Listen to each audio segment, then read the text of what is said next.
ఈ తరం నటులకి మీరు ఎవరైనా టచ్లో ఉంటారా సార్ మీతో? అంటే వీళ్ళు అందరూ వస్తూనే ఉంటారు, పిల్లలు వీళ్ళంతా, కొత్త వాళ్ళంతా. వాళ్ళందరికీ అంటే మీరు ఒక స్కూల్ కదా సార్, మీరు ఒక స్కూల్ ఆఫ్ యాక్టింగ్ మీరు. నేను అదే చెప్తాను. నేను సినిమా యాక్టింగ్ నేను 25 సంవత్సరాలు నాటకాలు అయితే వచ్చిందిరా నాకు. మీకు 6 నెలలు 7 నెలలు ఎవరు నేర్పుతాడు?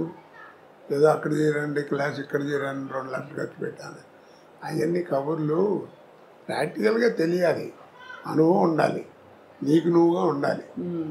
ఎందుకంటే నీ కురుక్షేత్రం అని నాటకం ఉంది తెలుసా నీకు? దాంట్లో కృష్ణుడు 4 వేసేవారు.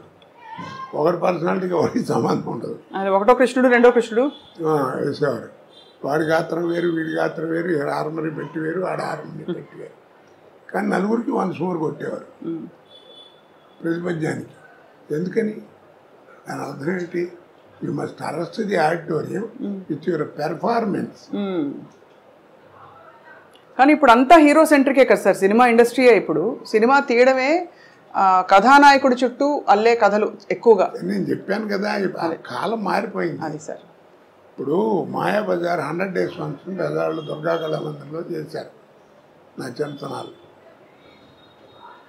ఇలా 3 అంకి తిరగేస్తే అట్ట ఉంటుంది, అట్ట ఉంది స్టేజ్. ఇలా వచ్చి ఇలా వచ్చి ఇలా వచ్చింది. ఏంటంటే ఈ చివరేమో రంగారావు, ఈ చివర ఆర్ నాగేశ్వరరావు కూర్చున్నారు, మధ్యలో ఎన్టీ రామారావు అన్నారు. ఈ నాగేశ్వరరావుని ఎవరిని చూడలేదు, ఎవరు అందరి టెక్ కూర్చున్నారు పొట్టిగా. అప్పుడు మాట్లాడుతూ సిఎస్ఆర్ ఆంజనేయులు గారు మాట్లాడుతూ, మాయాబజార్ సినిమా అంటే హీరో ఘటోత్కచుడు రంగారావే, ఎవరెన్ని వేషాలు వేసినా వాళ్ళు అయితే ఆ సినిమా లేదు, గొప్పగా చేశాడు, అది ఇది అని చెప్పి చాలా పొగిడుతూ మాట్లాడేది. అయితే ఆర్టిఫిషియల్ టాలెంట్ అంటే తోట నటుడిని మెచ్చుకోవడం. అప్పుడు రంగారావు తర్వాత మాట్లాడుతూ, ఏదో నన్ను పొగిడారు, సిఎస్ఆర్ మాత్రం తక్కువ, శకుని పాత్ర ఆయన చేస్తే తప్ప ఇంకెవడ వేసినా ఎక్కదు, అంత గొప్పగా చేశాడు అవన్నీ. ఒక్క మాట అండి ఏమీ లేదు, I'm a personality artist, is a performance artist అన్నాడు. నా పర్సనాలిటీ అడ్వాంటేజ్ ఆయనకి లేదు, కానీ మంచి అలా చేశాడంటే ఏంటి గొప్ప విశేషం కాదు. మరి ఆ సహృదయత, ఆ నమ్రత అన్నీ ఉండే ఆ రోజుల్లో అంటారా సార్? అంటే దాన్ని ఏమంటారంటే ప్రొఫెషనల్ ఎథిక్స్. మనం కూడా చేయాలి, అలాంటి వేషం చేసి డబ్బులు సంపాదించాలనుకునేవారు, కానీ ఆడికి రాకూడదు నాకు రావాలి అనుకునేవారు కాదు. అలా గర్వపడి పాడు చేసుకునే వాళ్ళే అందరూ, పోయిన వాళ్ళు అందరూ. రాజనాథ్ గారు, కాంతారావు, పద్మనాభం గారు, వీళ్ళంతా ఏమిటి క్యారెక్టర్స్ ఫెలోస్. ఏదో కొద్దిగా గొప్ప మనం కూడా కాస్త మంచిగా ఉన్నాం కాబట్టి భగవంతుడు ఈ పొజిషన్లో ఉంచాడు. వాళ్ళు దారి తప్పారా సార్? అంటే వాళ్ళు డబ్బులు చాలా పోగొట్టుకున్నారని విన్నాం సార్. దారి తప్పడం అంటే అదే, డబ్బులు ఉన్నాయంటే నటుడిగా పేరులో ఉన్నట్టే కదా, ఆ పేరు తప్పారు, ఆ రూట్ తప్పారు. మనం అందుకే దిక్కుమాలిన అంటాం. దిక్కుమాలిన అనే పదం ఎక్కడ లేదు. దిక్కుమారిన నువ్వు వాళ్ళందరూ నడిచే దిక్కు కాకుండా వేరే దిక్కులో నడుస్తున్నాడు, అందుకని వాడు బతుకట్టా ఉన్నాడు. అలాగే ఊరేగింపు అంట, ఊరేగింపు ఎక్కడ లేదు. ఆ రోజుల్లో ఏంటంటే నాకు 58 ఏళ్ళు లేదు పెళ్ళి. ఆ రోజుల్లో ఏంటంటే పల్లకీలో కూర్చోరు, ఊరంతా తిప్పేవారు, అంతే. సాక్ష్యం ఏముంది? అగ్ని. పాత సినిమాలు చూస్తే అగ్ని సాక్షిగా కట్టిన ఈ తాళ్ళు అని చూపిస్తాం, అందుకని సాక్ష్యం లేదు. పెళ్ళైన 2 నెలలు అయిన తర్వాత నా వెళ్ళం కాదంటే సాక్ష్యం. అందుకని ఆ పల్లకీలో కూర్చోబెట్టి ఊరంతా తిప్పేవారు. ఇది నా వెళ్ళం కాదు, లేదని మేము చూసాము, వీళ్ళు పెళ్ళైన తర్వాత ఊరేమి మా ఇంటి ముందు వెళ్ళారని చెప్పడానికి ఒక సాక్ష్యం. ఊరికి ఎరిగింపు, ఊరేగింపు. ఓహో, ఎంత అద్భుతం సార్. ఊరికి ఎరిగింపు, ఊరేగింపు కాదు. ఇప్పుడు అది ఊరేగింపు అయి ట్యాక్సుల కోసం డబ్బులు ఖర్చు. అదే ఊరేగింపు, దాన్ని ఒక తిట్టుగా కూడా అనుకుంటారు. ఇప్పుడు దిక్కుమాలని కూడా అలాగే తిట్టు అనుకుంటారు. దిక్కు అలాగే ప్రతిదానికి భగవంతుడు ఇచ్చిన దాంట్లో ప్రతి వస్తువుకి ప్రతి మాటకి అర్థం ఉంది. ఇప్పుడు పొద్దున్నే లేచి నువ్వు నేను ఇంక్లూడింగ్ మీ మనం అందరం చేసే తప్పేమిటి చెప్పు? అద్దం ముందు నుంచి అందంగా ఉన్నాం అనుకోవడం. బడతలోడు వరెట్టి తిట్టా అనుకుంటుంటాడు. ఆడవాళ్ళు ఏదో కట్టని సాధన కట్టని ఇలా దూకుని అలా దూకుని చీరలు కట్టుకుని కదా. అందుకు కాదు, నా మొహాన్ని మచ్చ ఉంది, నా మచ్చ నాకు కనపడదు. ఒరే శ్రీనివాసరావు నీ మొహాన్ని మచ్చ ఉందిరా అని దోశ నాకు అనిపించకుండా, ఆ ఛాన్స్ నీకు ఇవ్వకుండా స్వాతికి నా మచ్చని నేను చూసుకుని సర్దుకుని తుడుచుకుని బతకడం కోసం భగవంతుడు ఇచ్చిన గ్రేట్ ఇన్స్ట్రుమెంట్ మీరు రారు అనే దృక్పథంతో అర్థం ముందు నుంచో నీ మనసు ఎలా ఉంటుంది అది నేర్చుకోవాలి. మీరు చాలా నిర్దిష్టమైన అభిప్రాయాలు కలిగి ఉండి సార్, ఎక్కడ అంటే కేవలం లౌక్యంతో మాత్రం కాకుండా మీరు నమ్మినది ఇదే కరెక్ట్ అని అంటూ కూడా ఇన్ని సంవత్సరాలు సినిమా ఇండస్ట్రీలో ఒక పరిశ్రమలో, అంటే అక్కడ మానవ సంబంధాలే ప్రధానమైన పరిశ్రమలో ఇప్పుడు నమ్మకం ఉందండి. మన జీవితం మన ఎదురుకుండా కనపడుతుంది. అది నేనేం బయటి విషయాలు చెప్పట్లేదే, నేను రామాయణం భారతం గురించి చెప్పట్లా. ఒక రోజున ఒక అతను మామూలుగా మాట్లాడుతూ నాతో కొలీగ్ లేవు పనిచేసినవాడు, ఒక రోజు ఏదో మాట్లాడుతూ జీవితం అంటే టెన్షన్గా ఉందన్నాడు. జీవితం అంటూ టెన్షన్ ఎందుకురా, ఫైనాన్స్ ఏమన్నా అనిపించి అదేం లేదు, టెన్షన్ వస్తాను తక్క, పిల్లలందరూ ఉద్యోగాలు చేసుకున్నారు, నాకేం లేదు, ఏమిటో నాకు తెలియదురా, జీవితం అంటే టెన్షన్గా ఉంటుంది అన్నాడు. జీవితం అంటే ఇంకా టెన్షన్ ఎందుకురా, ఆ పదంలోనే అర్థం ఉంది కదా అన్నాను. అదేమిటి అన్నాడు, రాయి తెలుస్తుంది అన్న. రాశాడు జీవితం అని, చివరికి ఏముందన్న, 0 ఉందన్నాడు. అదేరా జీవితం, పిచ్చి ఉంటాను. ప్రతి పదంలోనే అర్థం దాంట్లోనే ఉంటుంది కదా. 0 ఉంటుంది చివరికి, అంతే. పెద్దలు పోతే పుణ్యాత్తులు పోతే పూర్ణం అంటారు, నాలంటారు, బౌడు పోతే శూన్యం అంటారు, అంతే తేడా. కాబట్టి దేవుడు ఉన్నాడు లేడు అంటారు. నార్ల తాతారావు గారిని పేరు విన్నావా ఎప్పుడన్నా? నార్ల తాతారావు విన్నాను సార్. పద్మభూషణ్ ఇచ్చారు. ఆయన పెద్ద గ్రేట్ ఇంజనీర్. అవును అవును. ఆయన పేరుతో ఇప్పుడు మనకి బెజవాడ వెళ్తుంటే ఇబ్రహీంపట్నం దగ్గర రింగ్ రోడ్ దగ్గర నార్ల తాతారావు థర్మల్ స్టేషన్ అని ఉంటుంది. అంత పెద్ద గౌరవం ఉన్నవాడు, విద్వత్ ఉన్నాడు. రామారావు టైంలో ఎలక్ట్రిసిటీ బోర్డు చైర్మన్ కూడా చేశాడు. ఆయన ఎందుకు ఇచ్చారు మరి నీకు ఇంత బిరుదాన్ని అడిగామనుకో ఏమంటారు, నేను కరెంట్ క్రియేట్ చేశానంటాడు.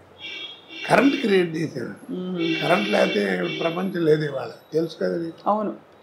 మరి ఆయన దగ్గరికి వెళ్ళి కరెంట్ క్రియేట్ చేశారని కదా నీకు ఇంత ఇచ్చారు, మరి నీకు పిల్లలు లేరంట కదా అన్నాం అనుకో, ఎవరు చెప్పాడు రేడు మా పెద్దబాయ్ అంటాడు. మరి ఇది వాడి క్రియేషనేగా. అవును. మరి నీ కొడుకుని చూపించావు కదా, ఇది నీ క్రియేషను. మరి కరెంట్ కానీ నీ క్రియేషనే కదా, నీకు ఇంత గౌరవం అందుకే జరిగింది. ఆ కరెంట్ చూపించమని అడగని చూపిస్తాడేమో, చూపించగలడా? కాబట్టి దీంట్లో అర్థం ఏంటి, the power which is created by you, the power which is created by you, which you cannot see, which you cannot touch, that power is a god. అది నువ్వు అల్లా అనుకో, జీసస్ అనుకో, ఏమనుకుంటావు అనుకో, power is a god, G O D god. Such a beautiful revolution sir. మీరు చెప్తుంటే నిజమే అనిపిస్తుంది కదా సార్. చెప్పగలడా? చూపించలేడు. అక్కడ దాకా ఎందుకు పోయినా అంత ఎక్స్ప్లెనేషన్ అక్కడ సింపుల్.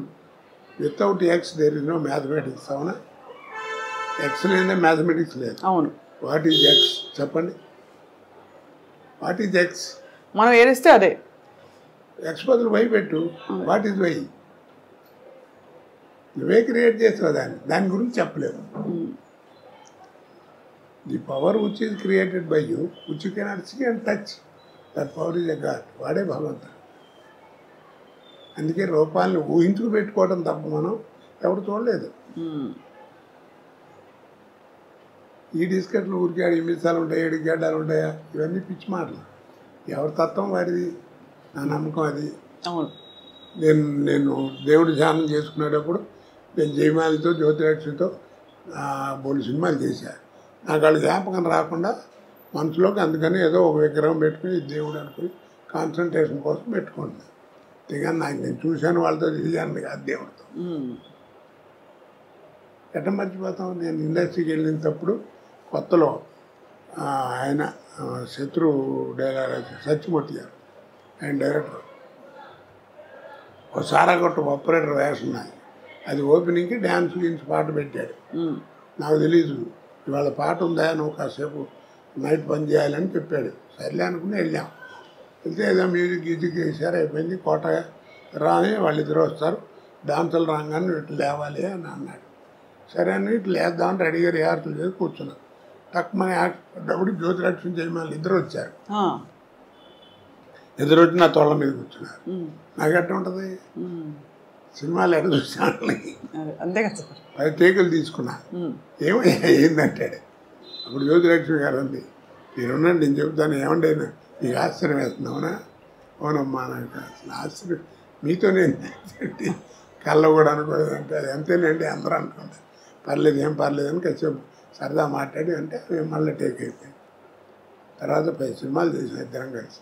అది వేరు సంగతి చెప్తున్నా. అలాంటి భావాలు ఏం రాకుండా ఏదో పెట్టుకుని ఓ దేవుడు అని చూసుకుని ఒక విగ్రహం పెట్టుకుని ఊగతో పెట్టుకునేది, అంతేగాని దానికి ఇదేం కాదు.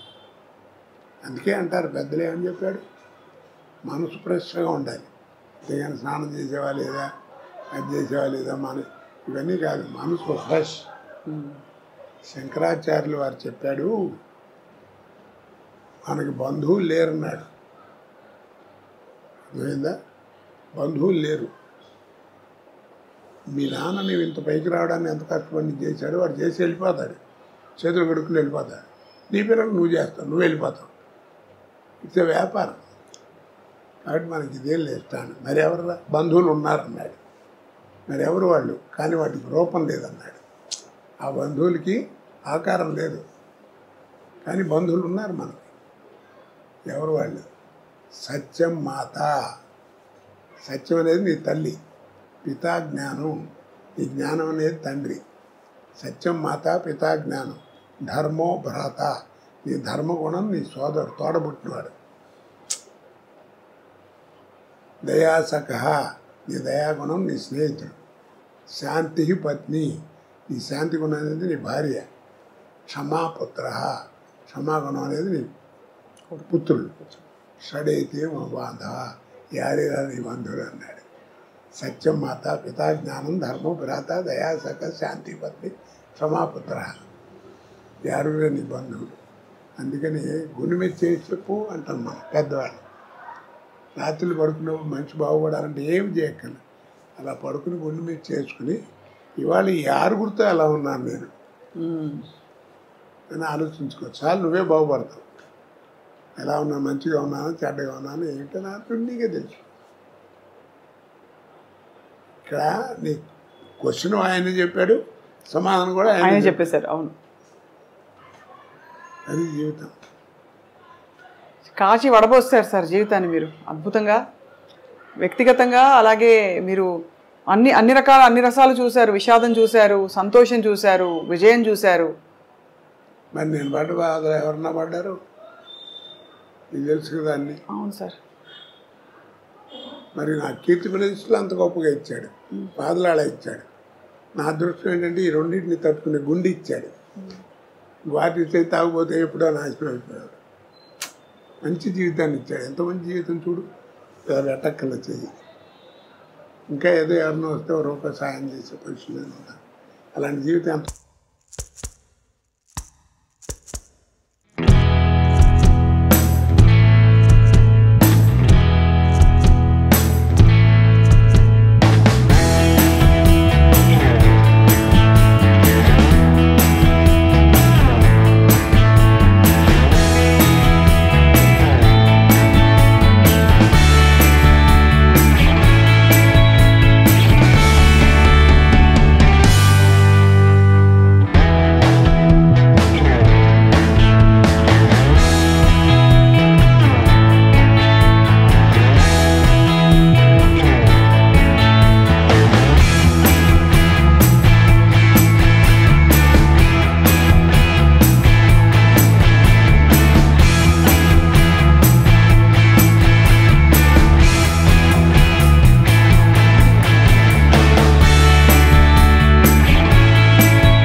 ఇంత అన్యోన్యమైన దాంపత్యం కొనసాగించడానికి సార్ మూల రహస్యం ఏంటి సార్? ఇది ఇంతే జీవితం ఎవరికాళ్ళు సర్దుకుపోవడం అండి. ఆ పాట మీరు మళ్ళీ పాడతారా సార్? ఎవరైనా వచ్చి మీకు చెప్తే భద్రం బీ కేర్ఫుల్ బ్రదరు. అది ఎప్పుడో పాడామా, మనం పాడామా, శ్రీగారు పాడాడు. అవును. అంటే ఆయన గోపాల అది మీకు తెలియదు. మీకు ముందు పరేష్ రాజుతో చేయించారు, అది బాగాలేదని మళ్ళీ నాతో చేయించారు. అదే ఆ పాట సార్? ఆ పాత్ర అదే గొప్ప సీక్రెట్ చెప్పారు సార్. అది అంటే చాలా మంది తెలిసి ఉండొచ్చు కానీ ఏమండి, సాగితే గొప్ప అండి, సాగిపోతే మ్యారేజ్ ఏంటి తలకాయ చెప్పండి. అదే అది సర్దుబాటులో సంసారం ఉంటుంది. ఇద్దరు పిల్లలు పుట్టిన తర్వాత ఇంకా 4 ఏళ్ళు 5 ఏళ్ళు సంసారం చేసి డైవర్స్ ఏమిటండి? ఆ మాట అంటే ఏంటంటే మా ఇద్దరికి కెమిస్ట్రీ కుదరట్లేదు, ఏదో వేవ్ లెంగ్త్ కుదరట్లేదు. ఏది వేవ్ లెంగ్త్ కుదిరింది? పెళ్ళి ఇన్నాళ్ళు అయితే 5 గదిలో జరిగే సంబంధం ఎవరు చెప్తాడు? కాబట్టి అది ఎవరు చెప్పినా, నీకు డైవర్స్ ఇచ్చే లాయర్ చెప్పినా నాయన అన్నీ బాగున్నాయి, నేను చేస్తాను, ఎందుకైనా మంది ఒక 6 నెలలు మీరు ఆగి రండి, ఈ లోపల మళ్ళీ ఏమైనా మార్పులు మారుతాయేమో అని చెప్తాడు. ఎవరైనా కలిసి ఉండమంటారని వెళ్ళిపోమని ఎవరు అంటారు కదా. అంతే కదా సార్. ట్యూబ్లోంచి బయటకు వచ్చిన పేస్ట్ని మళ్ళీ ట్యూబ్లోకి పంపించాలనుకోరు, అలాగేనా? పంపగలవా? ట్రై చేసి చేతికి అంటుస్తాం, పని పంపలేవు. అలాగే గడప దాటి వెళ్ళిన సంసారాన్ని కూడా ఎవరైనా లోపలికి తీసుకురాలేడు. అది వాళ్ళిద్దరి మధ్యలో ఉంది. అదే అంతే కదా సార్. ఆయన అందుకే సంసారం ఉన్నాడు. అమెరికాలో ఒకసారి వెళ్ళినప్పుడు సంసారపక్షంగా ఉంటే బాగుంటుంది అన్న. ఒక ఆవిడ పెద్ద కోపం వచ్చి సంసారపక్షం అని 3 సార్లు అన్నారు. ఇప్పటికీ సంసారపక్షం అంటే ఏమిటంటే అని అడిగింది. ఎన్నాళ్ళు అయిందమ్మా నువ్వు వచ్చాన్న? 28 సంవత్సరాలు అయిందన్నాడు. అంది. సరే బాగానే ఉంది. పెళ్ళి ఎన్ని ఏళ్ళు అయిందన్నాడు? 30 ఏళ్ళు అయింది. ఈ 30 ఏళ్ళలో మీ అమ్మ నాన్న ఎప్పుడన్నా గదిలో కూర్చుని తలుపేసుకుని లోపల కూర్చుంటాం నువ్వు చూసావా అన్న. నేను చూడలేదు. అదే సంసారం అంటే అన్న. ఏం చెబుతాను దానికి అర్థం? మరి ఆ జ్ఞానం ఉండాలి, అడగకూడదని. అలా తయారైంది. ఇప్పుడు యువతంతా ఎందుకు పాడవుతుంది? 2 నోట్ చేసుకున్నాం. మీ మాస్టర్ చెప్పినా, మా మాస్టర్ చెప్పినా, వాళ్ళ మాస్టర్ చెప్పినా, ఎవరు చెప్పినా రోడ్డుకి వెడం పక్కనే నడవమన్నారు. కుడిపక్క గురించి వాళ్ళు నోటమ్మడి రాలేదు. ఇప్పటికీ రోడ్డు మీద పోలీసు వాడు కూడా కీప్ లెఫ్ట్ అంటాడు. అది రైట్ అని మాట రాదు. కుడిపక్క నడవటం కనుక నేర్చుకుంటే, ఎడం పక్క నడవటం నేర్చుకుంటే కుడిపక్క నడిస్తే ఏంటి అనేది నీకే తెలుసు. ఇది చేయడు సాధన. కీప్ లెఫ్ట్ అంటే అందరూ ఆయన మా తండ్రి అనుకుంటే కరెక్టే అనుకోండి గురుగారు, ఇప్పుడు కుడిపక్క నడిస్తే ఏమవుతుంది అంటాడు. లేకపోతే ఏరే చోట మొహం బాగుపడతాడు. కాబట్టి దీన్ని బట్టి అర్థం నీకేంది? సాధన తక్కువ, వాదన ఎక్కువ. సాధన తక్కువ, వాదన ఎక్కువ. అర్థం? 2 మనకి విజ్ఞానం పెరగాలి. మనకి టీవీలు వస్తున్నాయి, ఫోన్లు వస్తున్నాయి, సెల్ ఫోన్లు వస్తున్నాయి, ఇంకా రకరకాల విజ్ఞానం పెరుగుతుంది. కానీ మనకి జ్ఞానం పోగొట్టుకుంటున్నాం. అమ్మ అని పిలవాలనే జ్ఞానం పోయింది.